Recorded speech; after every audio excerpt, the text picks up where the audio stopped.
On June 8, 1977, one truck rolled out of a factory in upstate New York, and 65 years of American manufacturing stopped dead behind it.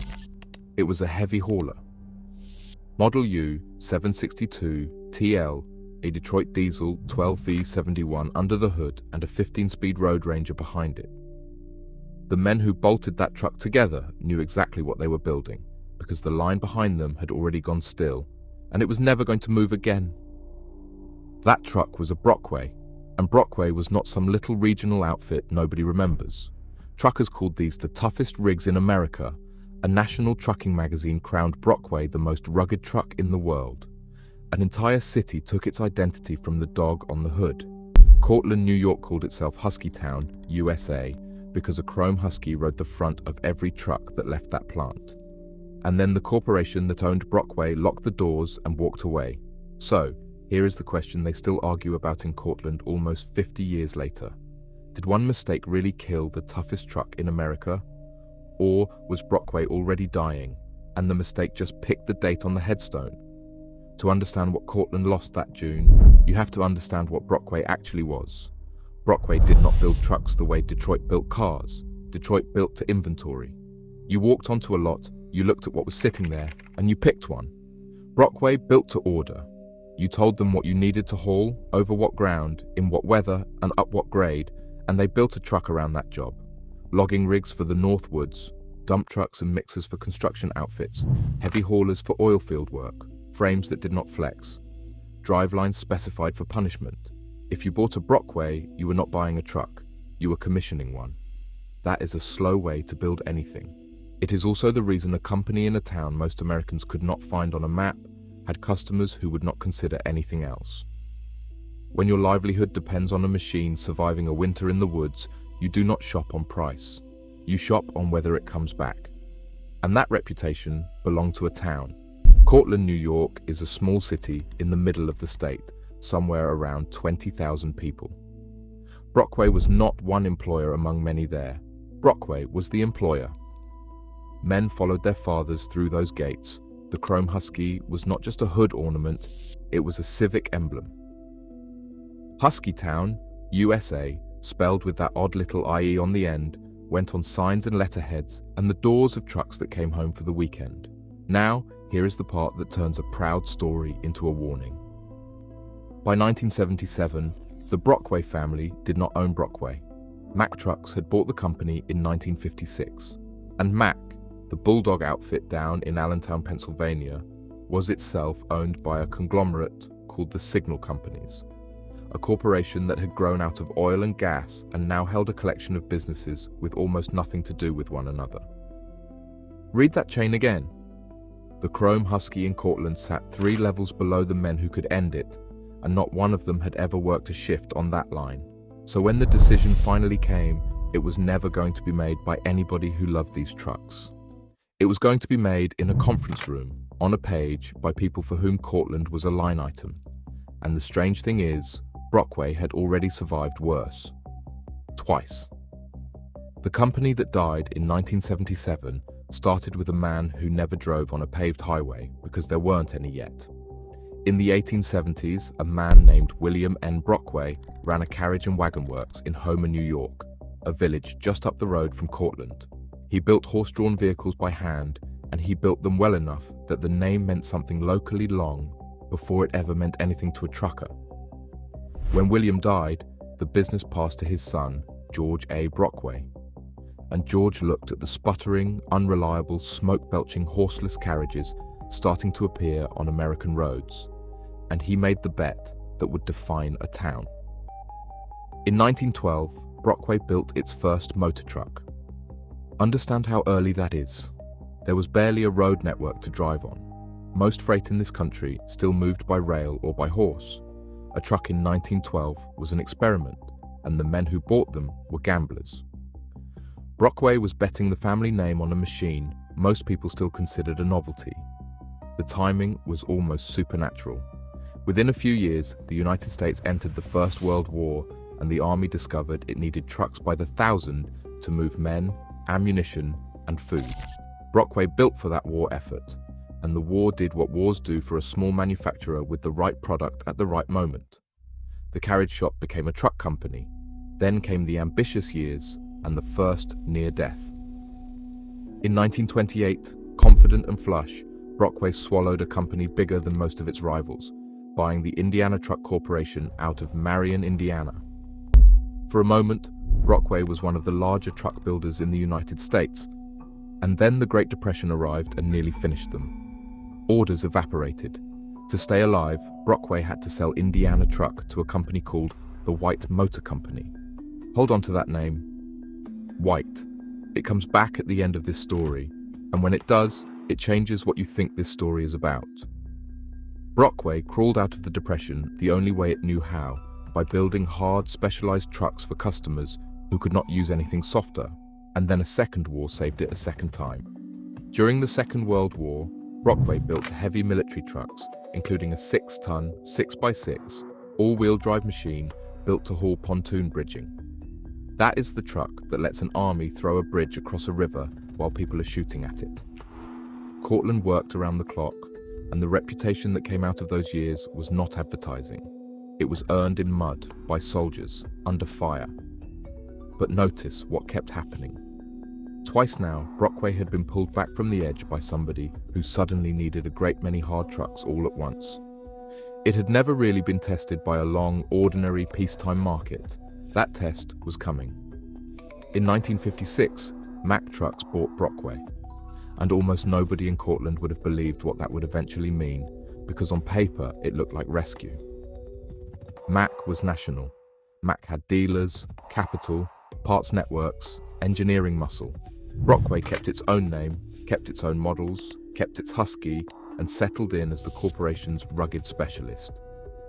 For about 20 years, being owned by Mack was arguably the best thing that ever happened to that plant, which is what makes what happened next so hard to forgive. The trucks were legendary. The numbers underneath them were not. Through the 1960s and into the 70s, Brockway had its golden run. This was the Husky era, and truck people still recite the model numbers the way other people recite scripture. The 300 series, the 400, the 500, the 700, the 900, the 361, the 761. Husky drive on the badge. The long-nose conventional with that chrome dog standing out front, and the U-model cab for the heaviest work there was. In 1968, the trucker's own magazine, Overdrive, called Brockway the most rugged truck in the world, and in Cortland that line was not marketing. That was gospel. Men who ran them tell you the same things over and over. The frames stayed straight, the trucks came back. You could load one past all sense and it would still climb. Logging and heavy construction fleets bought them and then kept them, sometimes for decades, because a Brockway that was maintained did not wear out on any schedule a bookkeeper could predict. Which sounds like the description of a company that should have lasted forever. There is a reason it did not, and it has nothing at all to do with how good the trucks were. Brockway did not actually make most of a Brockway. Think about what is underneath one of these machines. The engine came from Cummins, or Detroit Diesel, or Caterpillar. The transmission came from Eaton Fuller. The axles came from Rockwell. What Brockway did, and did brilliantly, was engineer and assemble. It took the best components anybody in the industry made and combined them into a truck aimed at one specific brutal job. That is a wonderful business when trucks are scarce and buyers will pay a premium for the right rig.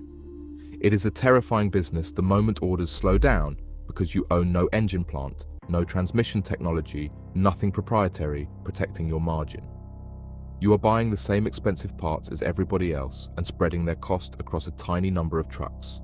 Mack could carry its overhead across tens of thousands of units a year. Brockway built a fraction of that. Low volume is a luxury good. And in the 1970s, America stopped buying luxury goods. In 1973, the oil embargo hit, fuel prices spiked, and the recession that followed gutted freight. When freight dies, nobody orders new heavy trucks, and absolutely nobody orders expensive custom ones. Then, Washington began layering on new federal emissions and noise regulations, and every one of them had to be engineered for, certified, and paid for, whether you built 50,000 trucks a year or 500.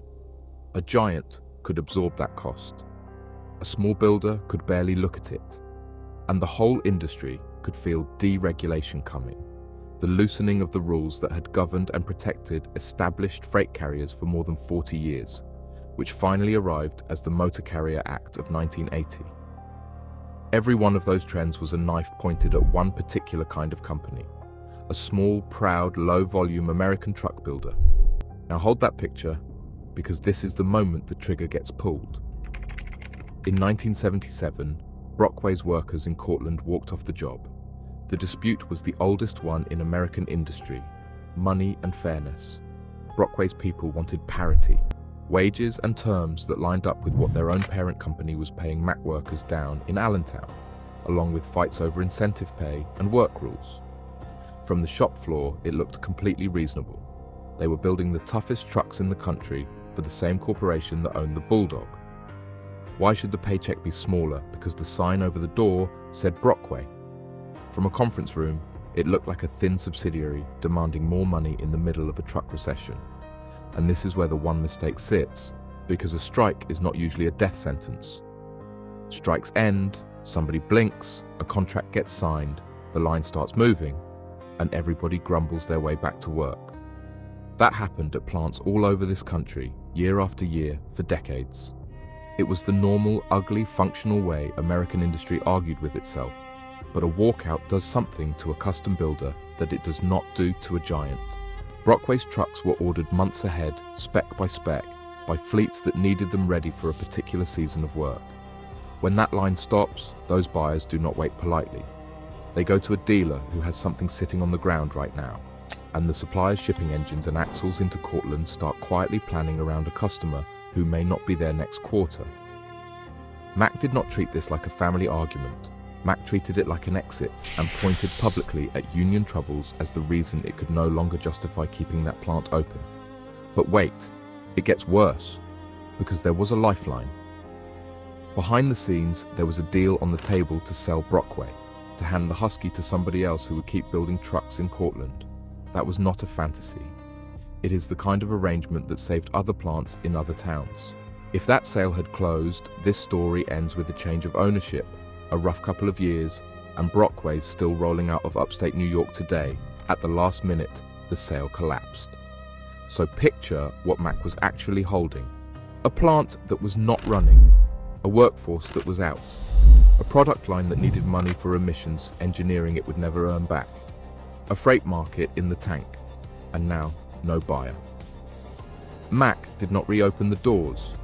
Mack closed Brockway for good, and the men who had spent their working lives building those trucks walked back inside one last time to finish what was already sitting on the line.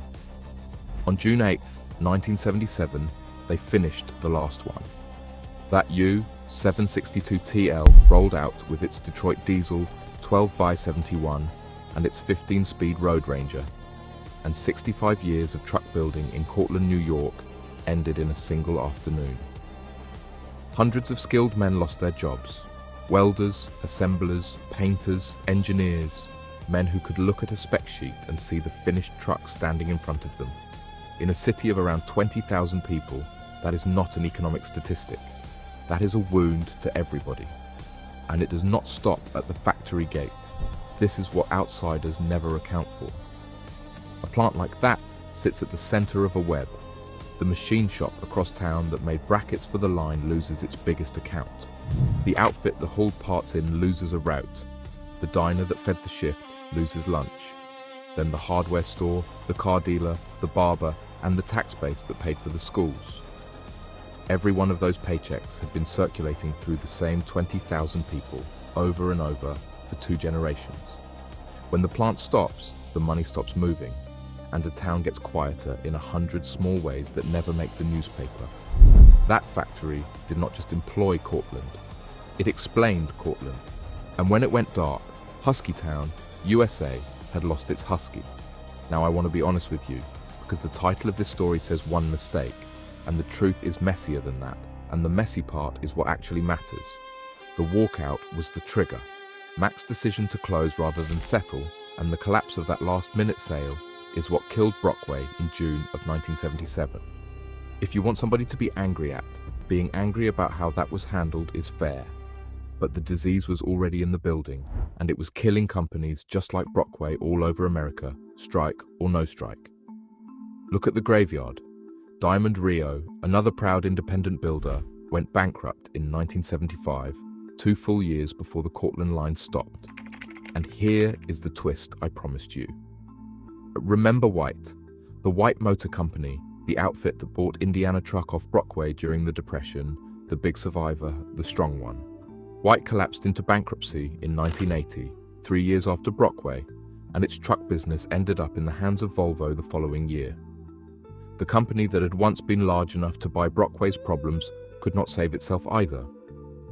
One by one, the independent American truck builders were wiped off the map by the same forces.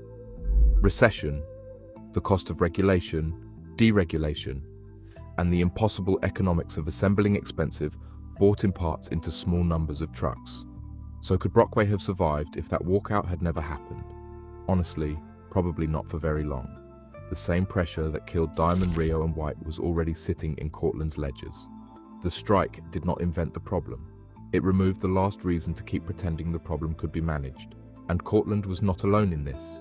Across the industrial Northeast in that same decade, the same scene played out in one small city after another, in furniture towns and tool towns and foundry towns, each of them convinced that what it made was too good to disappear.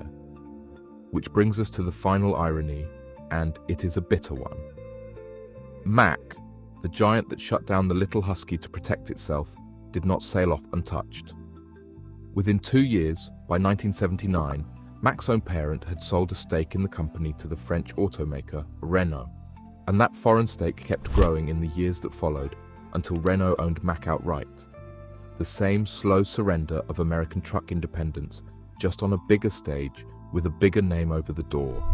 And yet, here is the ending nobody in that conference room planned for. The Husky refused to die. The trucks were built too well to disappear. Owners kept running them long after parts got hard to find, cannibalizing, fabricating, refusing to trade them off. Today, there is a Brockway truck museum in Cortland, kept by people who will not let this rust. And every year a national Brockway truck show brings the survivors home. Restored Huskies come rumbling back through the streets of the town that built them, a lot of them driven by the sons and grandsons of the men who put them together.